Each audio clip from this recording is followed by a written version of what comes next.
श्रीराम समर्थ.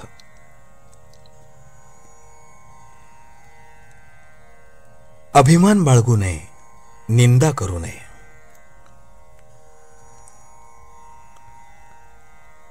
खरे पाहिले असता देहबुद्धीचा जोर व्हायला कारण म्हणजे आमचा अभिमान होय. अभिमानाने सद्गुण जाऊ लागले तर काय उपयोग. ज्ञानी आणि अज्ञानी यांच्यात मुख्य फरक म्हणजे ज्ञानी अभिमान टाकतात तर अज्ञानी लोक तो वाढवतात. अभिमानासारखा मोठा शत्रू नाही. अंतरंगातल्या या शत्रूचा आपण शोध घ्यावा आणि त्याचा योग्य बंदोबस्त करावा. नुसत्या सत्कर्माने अभिमान जात नसतो. सापाला दूध घातले तरी त्याचे विषच होते, तसे अभिमानाला कोणतेही कृत्य घाला तो वाढतच जातो. आता याकरता सत्कर्मे करायचे सोडावे असे नाही, परंतु अभिमान न बाळगता ती करावीत. मी करता ही भावना सोडावी. अभिमान हा बारशाला आपल्या बरोबर येतो आणि 12व्यापर्यंत आपल्या जवळच राहण्याचा प्रयत्न करतो. म्हणून नामरूपी अंकुशाच्या योगाने त्याला वेळीच हुसकून लावणे आवश्यक आहे. आपल्या अंतःकरणामध्ये निंदेची घाण आहे, म्हणजे आपल्या विहिरीमध्ये खारट पाणी आहे. समजा वरचे खारट पाणी काढून टाकले आणि जास्त खोल खणले तर एखाद्या वेळी गोड्या पाण्याचा झरा लागण्याचा संभव आहे. मग त्या विहिरीचे पाणी गोड होईल. तसे आपण जर अभिमान टाकला, निंदा बंद केली आणि अंतर्मुख होऊन भगवंताला शोधले तर त्याच्या प्रेमाचा झरा लागून आपले अंतःकरण त्या प्रेमाने भरून जाईल.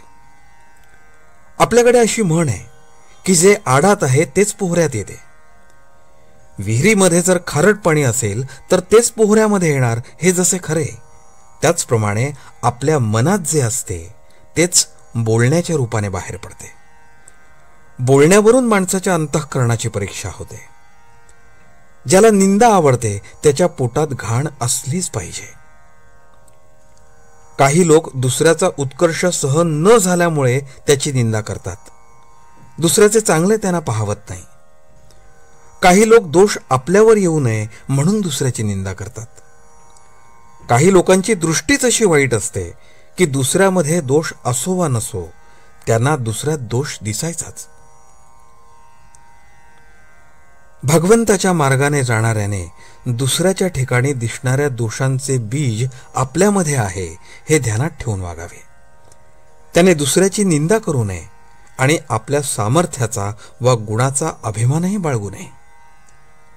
लोकांनी जे करू नये असे आपल्याला वाटते ते आपण स्वतः करू नये.